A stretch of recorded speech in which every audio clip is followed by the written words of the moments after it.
First time, huh?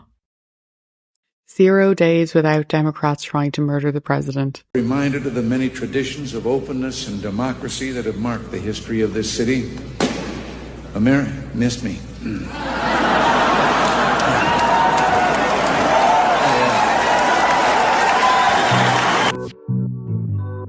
I don't know whose reaction was best, to be honest. There were so many incredible reactions during this.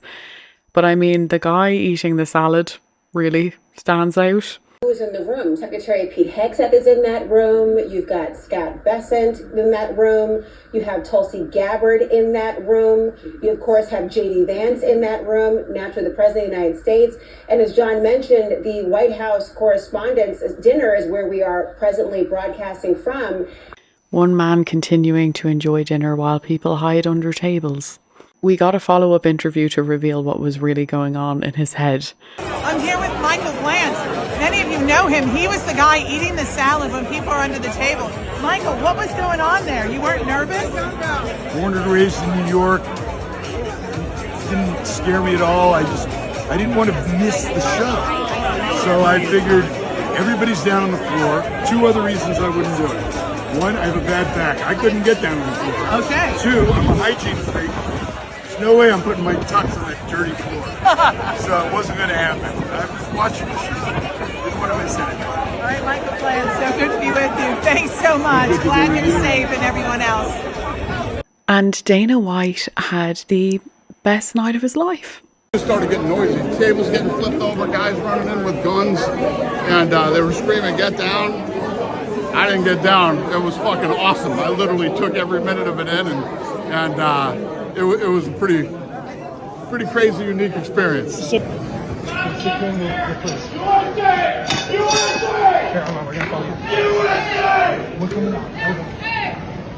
They literally took every minute of it in.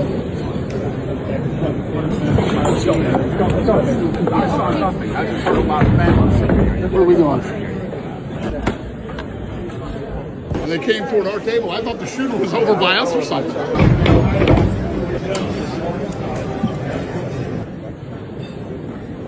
The actual attacker himself.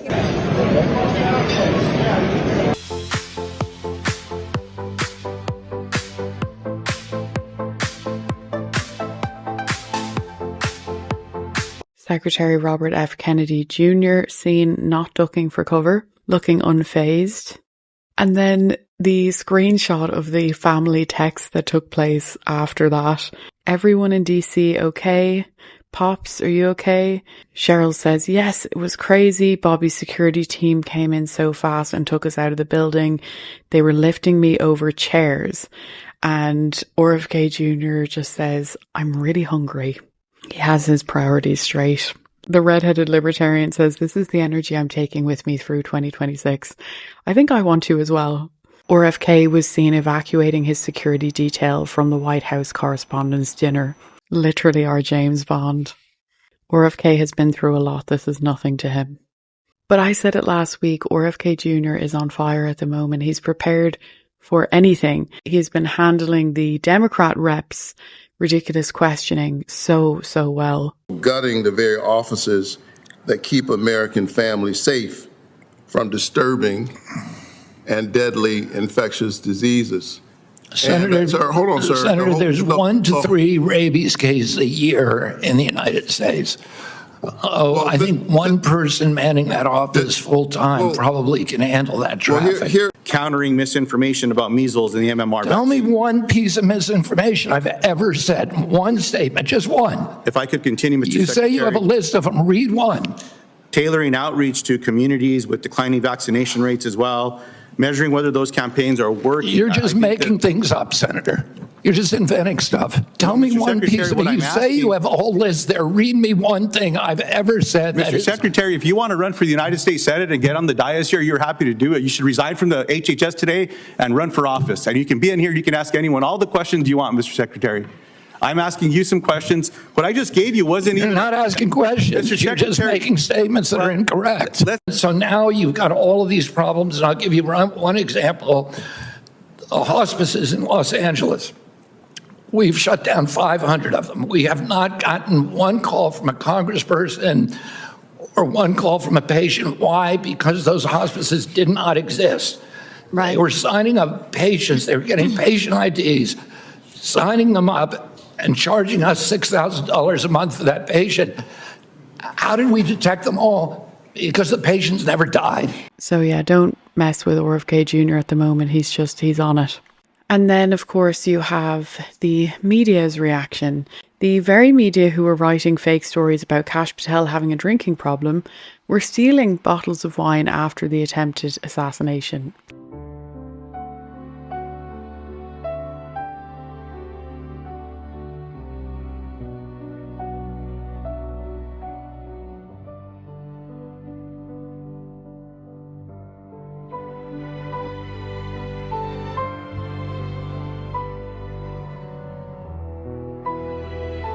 And of course, CNN, their headline was White House Correspondents' Dinner Interrupted. President Trump and his staff have been rushed from the event. Sean Farish says, never mind, it wasn't a shooting or an assassination attempt. CNN says the dinner was simply interrupted. A mostly peaceful dinner interruption. Oh, here we go again. There was yet another attempt on President Trump's life. Obviously, we condemn political violence on both sides. Now let's just move on to the next story. Trump is a fascist like Hitler, and he's a danger to our democracy. It really do be like that.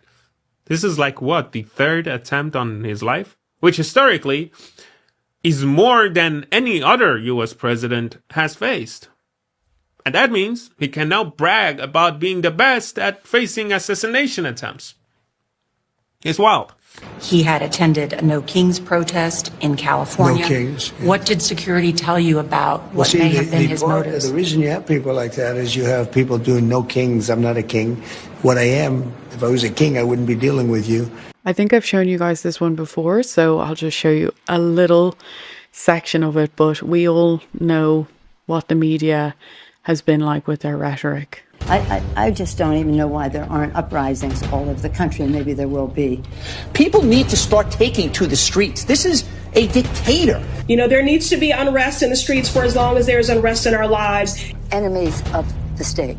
Show me where it says that protests are supposed to be polite and peaceful. How do you resist the temptation to run up and wring her neck? The biggest terror threat in this country is white men, most of them radicalized right, to the right. I thought he should have punched him in the face. I'd like to punch him in the face. I said if we were in high school, I'd take him behind the gym and beat the hell out of him. Punch some people in the face! When was the last time an actor assassinated a president? They're still going to have to go out and put a bullet in Donald Trump, and that's a fact. Look as his character is stabbed to death.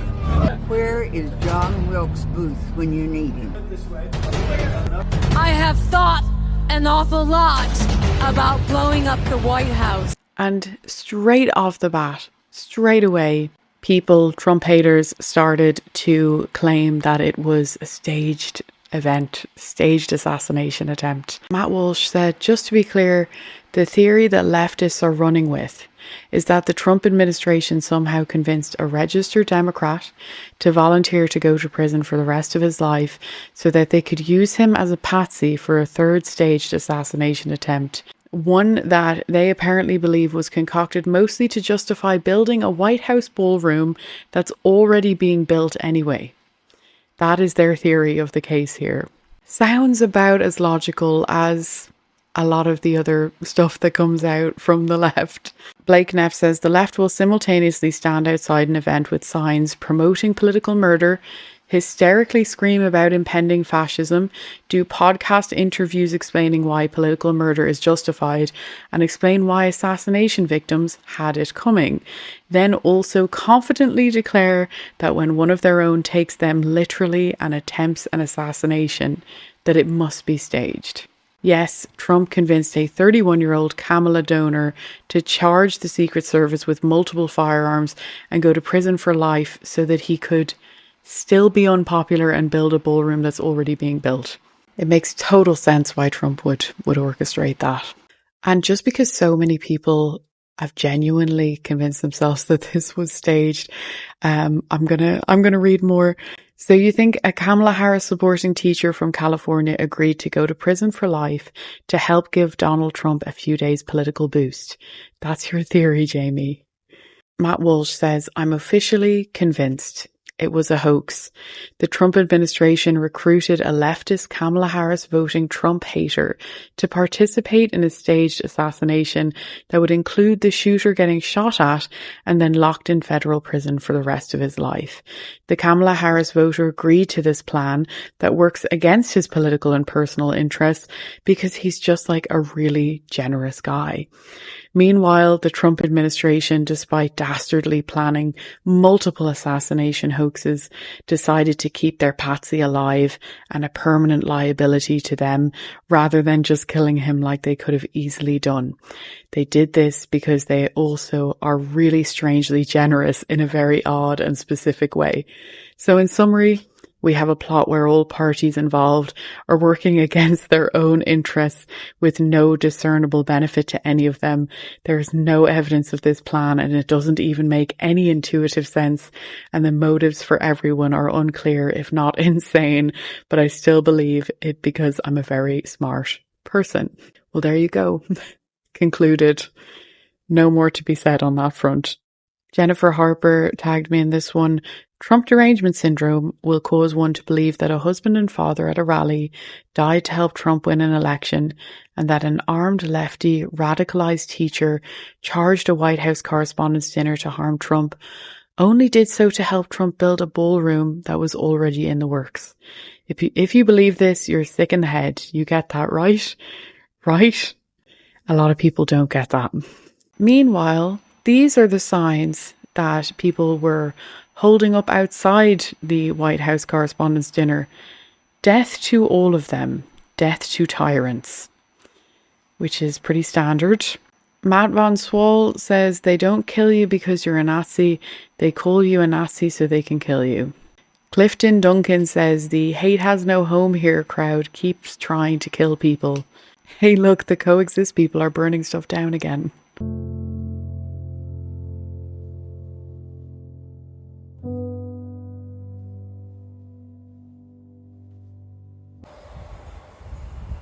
We're the resistance. I worship a TV set. I worship a TV set. We live in a sick, sick world. What gives the Secret Service the right to shoot and kill a teacher and a person of color just because he tried to assassinate the President of the United States?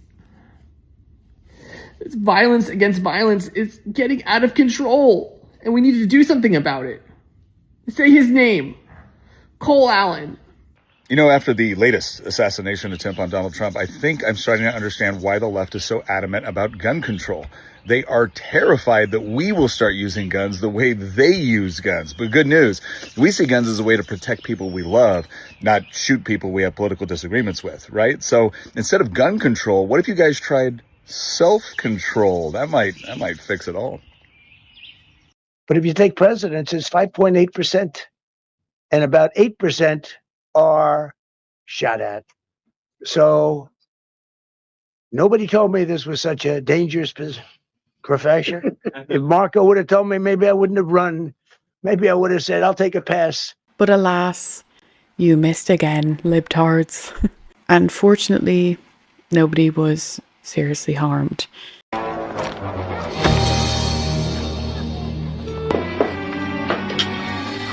Hey, watch your sea legs, mutant.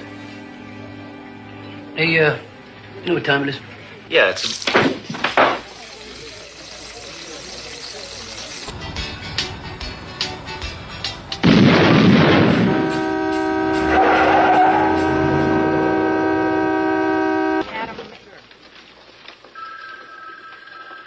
don't believe it. How did you get here? Yeah, like a stupid question, Duro. How did I get here? Will you just tell me? Missed again. Believe me, because, you know, it's my life, and I want to live because I want to make this country great. That's why I want to live. But when you're impactful, they go after you. When you're not impactful, they leave you alone. And this other story did get a little bit overshadowed by all of this. Democrats devastated to learn that America is less racist than they thought this week. It is genuinely effing hilarious that there is so little white supremacy in the United States that the Southern Poverty Law Center had to pay to create it so that they could fight it. The party that founded the KKK in 1865 was just caught funding the KKK in 2026. That proves that the parties never switched. Would you believe these are the people who distribute money to the KKK? As I always say, real life just doesn't feel real anymore these days. The Southern Poverty Law Center backers include George Soros, JP Morgan, George Clooney, and OpenAI. The redheaded libertarian says conspiracy theorists are having a banger year. They really are. It's been an amazing year for so-called conspiracy theorists. And do you guys remember these weird protesters? Like at the time, everybody knew that it was faked, but people thought it was like the FBI or something. And it turns out that the SLPC financed this. Pino Americano says it will never not be funny that George Clooney gave $1 million to fund Nazis.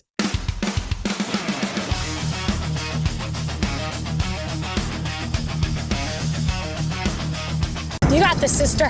You were super, super close. Right in the kisser. Show that knight who's boss.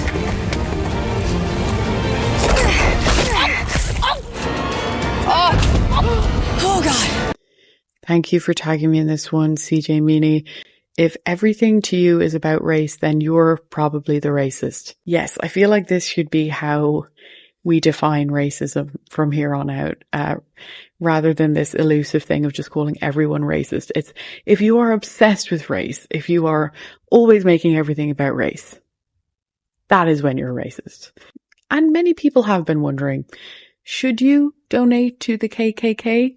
Well, here's a helpful flowchart. Should you donate to the KKK? No. Photo 1, a man that claimed white supremacy was the #1 threat to America. Photo 2, a man that knew the SPLC was funding white supremacy. Would you mind repeating the racist joke that you made in the break room? Am I getting fired? Promoted, actually. The SPLC. I would just like to say thank you so very much to those of you who donated to my Buy Me a Coffee platform this week. It's so kind of you guys. I really appreciate your support. Donnie Anderson said, such a beautiful soul. Love watching your videos and hearing your sweet voice. Keep them coming and God bless you. Thank you so much, Donnie. That is so sweet. I'm so glad that you're enjoying the videos. I'm sending best wishes to you and thank you so much for signing up for a membership. I really appreciate your support. RJ said, I really love your enthusiasm and your lovely smile. Thank you so much, RJ. That's so kind of you to say. And I'm really glad that the videos uplift your day. It really means the world to me that you guys support the channel in the different ways that you do, whether it's just watching the videos or commenting, subscribing, everything. It's just amazing. So thank you all so much for watching and I hope that you have a lovely week and I will see you next time.